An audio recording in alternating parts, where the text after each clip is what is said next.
Olá, esse é o primeiro vídeo da disciplina Filosofia Hermenêutica e eu vou então apresentar nele o programa da disciplina, o plano de ensino, propriamente dito, tentando indicar para vocês o que vamos estudar durante o semestre. O principal objetivo da disciplina é apresentar para vocês os conceitos principais, os teóricos principais e as obras principais aí da chamada filosofia hermenêutica, ou às vezes chamada hermenêutica filosófica, que tem a ver com uma junção entre conceitos e teorias da tradição hermenêutica com a atividade filosófica em meados do século XIX. A partir daí, então, nós temos uma sequência de obras e de pensadores que fizeram filosofia com base em experiências e teorias hermenêuticas. Então, o principal objetivo é apresentar para vocês de que se trata isso, filosofia hermenêutica. Por outro lado, as teorias hermenêuticas, em geral, elas estão baseadas numa experiência básica, numa experiência primária, que a princípio todos nós fazemos e, portanto, tem um caráter universal, aí, que é a experiência de sentido. De algo fazer sentido, de algo não fazer sentido, de algo ser significativo, de algo ter significado e assim por diante. Essa experiência a hermenêutica elabora na forma de teorias, práticas, conceitos, e esta experiência e esses conceitos que embasam as filosofias hermenêuticas. Então, a hermenêutica tanto indica aí uma metodologia quanto uma teoria e também uma prática em filosofia contemporânea. Ela é uma das correntes da filosofia contemporânea, bastante difundida ainda hoje. Então, essa é a parte principal. Além disso, eu vou tentar desenvolver com vocês a ideia de aplicação das teorias hermenêuticas a uma situação específica, que é a experiência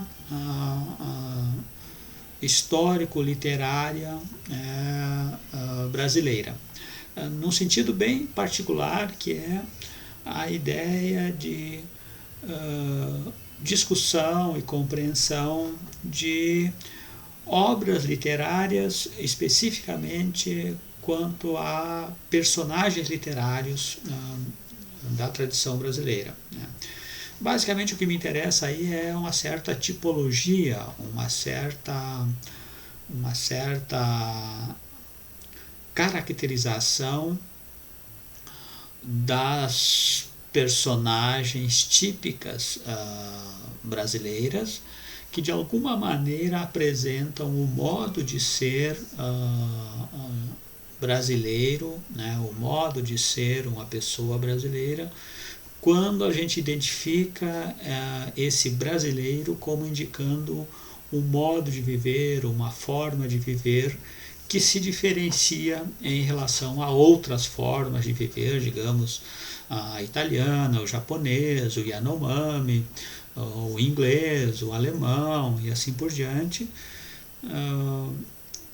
Então, a minha ideia é que nas personagens histórico-literárias tipicamente brasileiras se apresenta, se expressa essa forma de vida, esse modo de viver que nós chamamos de tipicamente brasileiro.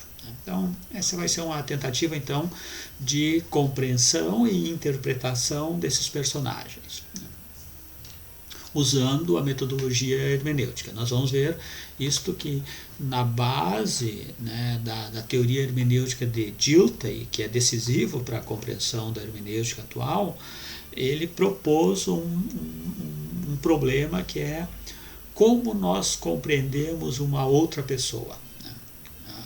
O que é compreender outra pessoa? E aí então o desafio que eu vou fazer para vocês é compreender uma outra pessoa, mas uma pessoa que está, digamos assim, inteiramente disponível para nós, que é um personagem literário, né? Então, a pessoa de Adorim, a pessoa Riobaldo, a pessoa Maria Bonita, a pessoa Lampião, a pessoa Tiradentes, a pessoa Brizola, por exemplo, né? Então, como compreender uma pessoa, como compreender uma personagem.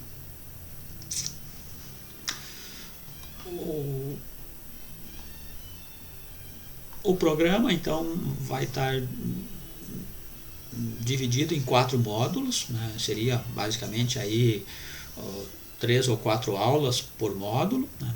O primeiro módulo é uma apresentação histórica, então vou fazer uma apresentação nas primeiras aulas dos principais autores, das principais ideias de hermenêutica, tendo como pano de fundo a história recente da hermenêutica filosófica, que se costuma indicar como tendo iniciado com a obra de Friedrich Schleiermacher no início do século XIX, portanto há em torno de 200 anos atrás, né?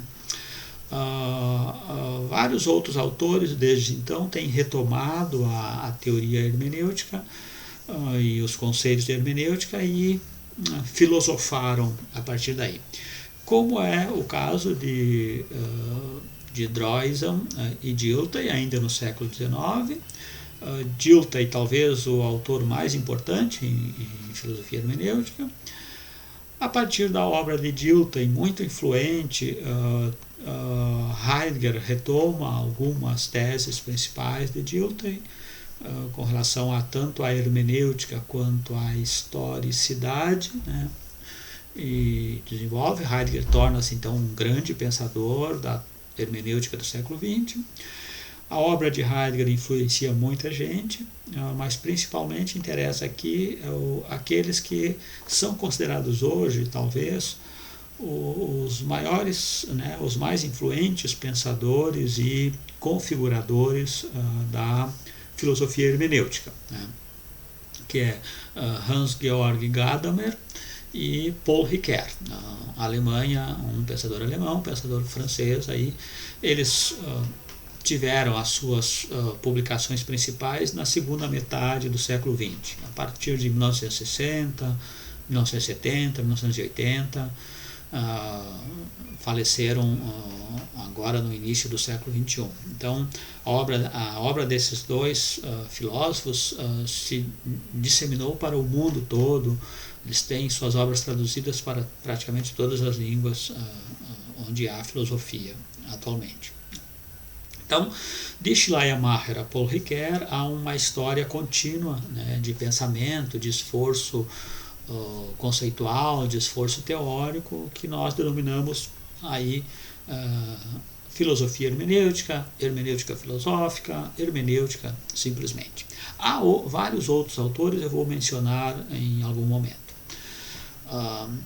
Essa é uma breve introdução, não vou me deter muito nesse primeiro módulo, é mais um passeio aí pelo jardim da hermenêutica.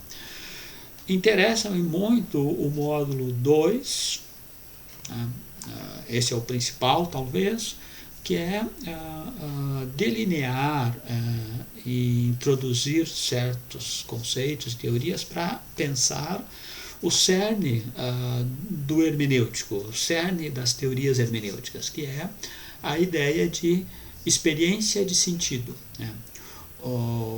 Veja, o conceito de sentido pertence a várias outras teorias. O conceito de experiência também. Mas a hermenêutica se caracteriza pelo conceito de experiência e de sentido pensados como inseparáveis. Então interessa aí essa experiência de sentido, ou o sentido que se dá na experiência vivida, na experiência de vida, ok?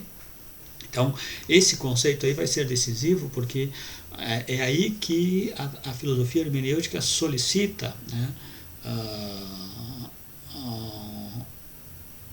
universalidade, né? Para as hermenêuticas em geral, a ideia de que a experiência humana, individual e coletiva, é uma experiência de sentido, constitui a tese principal.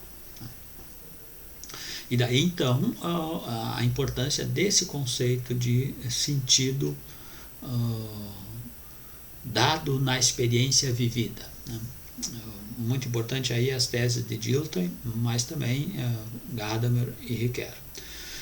A partir daí eu vou introduzir uma interpretação, uma compreensão dessa experiência de sentido, que é uma tese que eu venho elaborando já há um tempo, que a experiência de sentido tem a ver com a experiência de ser um agente em interação com o ambiente e interagência com outros agentes, né?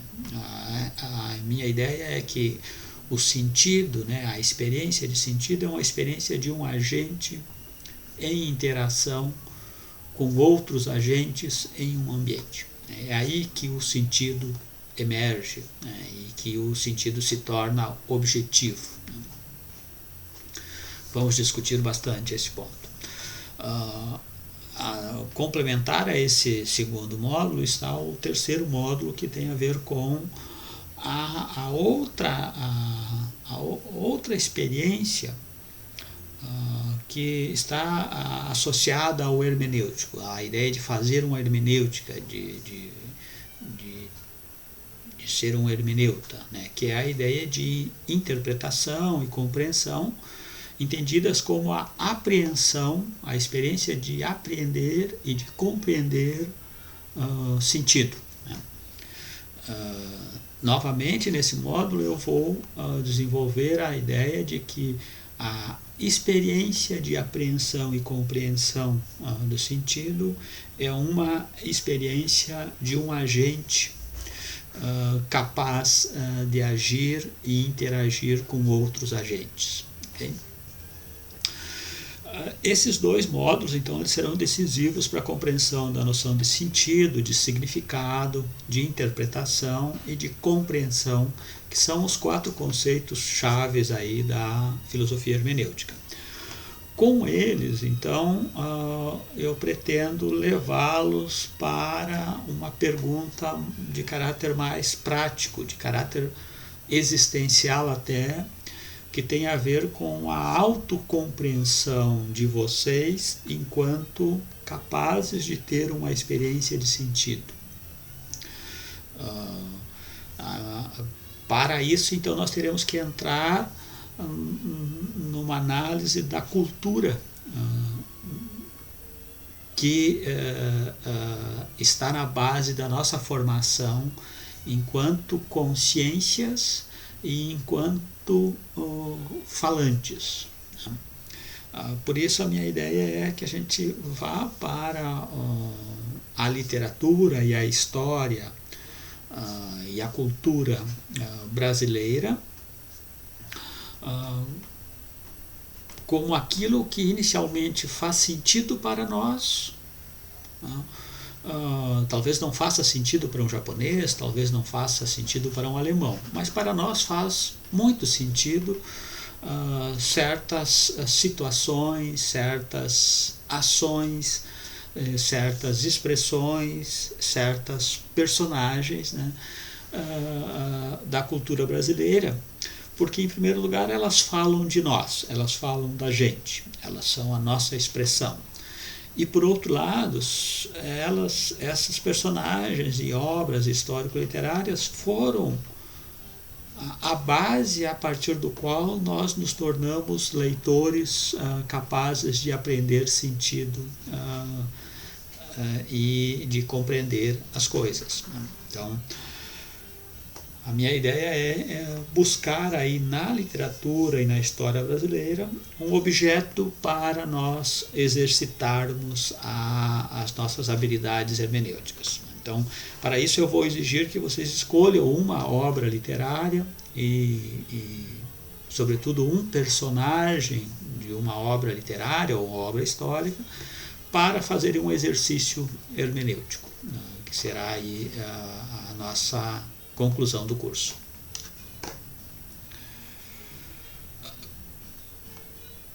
Como vocês sabem, então, estamos num semestre aí excepcional, num semestre emergencial até. As aulas então serão ministradas de forma remota. Eu vou utilizar principalmente a plataforma do Moodle da disciplina.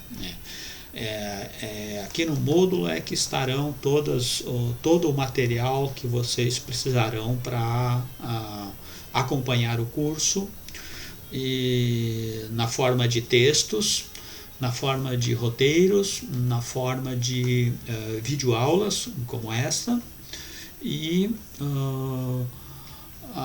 além disso, então, nós teremos, complementando ao que está na plataforma Moodle, nós teremos encontros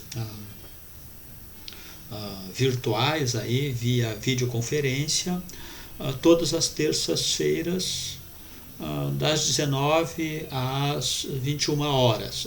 Eu vou abrir um link de videoconferência e nós poderemos então conversar, discutir temas e resolver dúvidas principais. Não vou utilizar tanto as videoconferências para expor conteúdos. O melhor é que a gente utilize as videoconferências para esclarecer pontos, tirar dúvidas, fazer aí indicações de como proceder. Mas ainda assim teremos um pouquinho de tempo para falar dos conteúdos da disciplina, que estarão todos na forma de textos. Eu coloquei aí no programa um cronograma provisório para vocês terem uma ideia da distribuição dos conteúdos e assuntos que serão debatidos nessas aulas virtuais, mas em todo caso esse cronograma nós vamos ter que acertá-lo, né, aí nos primeiros encontros, para ver como procedemos. Acredito que nem vocês e nem eu temos experiência sólida nesse tipo de curso remoto. Então, teremos que aprender juntos aí. Okay? A avaliação, então, eu vou cobrar basicamente, a avaliação principal do curso é um pequeno ensaio, uma pequena redação, utilizando o marco teórico, os conceitos e as teorias hermenêuticas que a gente vai analisar durante o curso, aplicado à tentativa de compreensão e explicitação do sentido de um personagem literário. Por isso, então, é importante que vocês já escolham uma obra literária ou uma obra histórica no qual exista um personagem que seja de interesse de vocês compreender melhor. E aí então depois a gente vai conversar melhor sobre como faremos esse ensaio. Além disso, eventualmente eu vou pedir alguma redação ou alguma resposta a alguma questão teórica, né, nesses primeiros, relativo aos primeiros módulos do curso, né, sobretudo o módulo 2. Por fim, eu queria falar um pouco ainda sobre a bibliografia indicada aí no plano de ensino. Repito, o material de leitura que vai ser exigido no curso estará disponível para vocês na plataforma aí no Moodle. Mas eu vou indicar aqui, comentar alguns textos que são relevantes para a história da filosofia hermenêutica e que são relevantes caso vocês queiram se aprofundar nesses temas e nesses problemas filosóficos. Né? O ponto de partida que eu diria para vocês, se quiserem se iniciar bem na hermenêutica, é a obra do Dilthey, A Construção do Mundo Histórico nas Ciências Humanas. Esse livro é determinante para a forma como nós pensamos a hermenêutica e como discutimos os problemas de hermenêutica na filosofia contemporânea. A obra de Giltay retoma a obra de Schleiermacher e a expande, né, tornando-a praticamente aí um centro, né, de uma corrente em filosofia. Da obra do Giltay e do Schleiermacher, que são do século XIX, a obra que mais contribuiu para fixar o que se entende por filosofia hermenêutica é a obra do Gadamer. Está em grande parte traduzida, sobretudo as principais. A obra principal de hermenêutica de Gadamer é Verdade e Método, de 1960. São 2 volumes, 2 longos volumes. Ali, nessa obra, vocês encontram os principais conceitos e as principais teorias que são hoje relevantes. Além disso, a hermenêutica em retrospectiva e a hermenêutica da obra de arte são outras obras em que Gadamer aplica muito do que ele desenvolveu em Verdade e Método para outros assuntos. Um outro teórico bastante relevante sobre para entender o que a gente entende por, né, hermenêutica hoje é a obra do Paul Ricoeur, filósofo francês, também do século XX, contemporâneo de Gadamer, influenciado por Giltay e Heidegger também. E na obra do Paul Ricoeur está aí também uma outra vertente da hermenêutica contemporânea. Caso vocês se interessem por essa perspectiva filosófica, a obra do Paul Ricoeur é muito relevante. Depois, então, durante o curso eu vou comentar uma ou outra dessas obras. Então, insisto que vocês deem uma olhada aí na pasta do Moodle Leituras Sugeridas e acompanhem então o roteiro de leitura que vai estar disponibilizado já aí nas primeiras aulas. Okay? Ao próximo vídeo então já será de conteúdo, esse conteúdo do primeiro módulo, onde eu vou comentar um pouquinho a história da hermenêutica, dos seus inícios. Obrigado.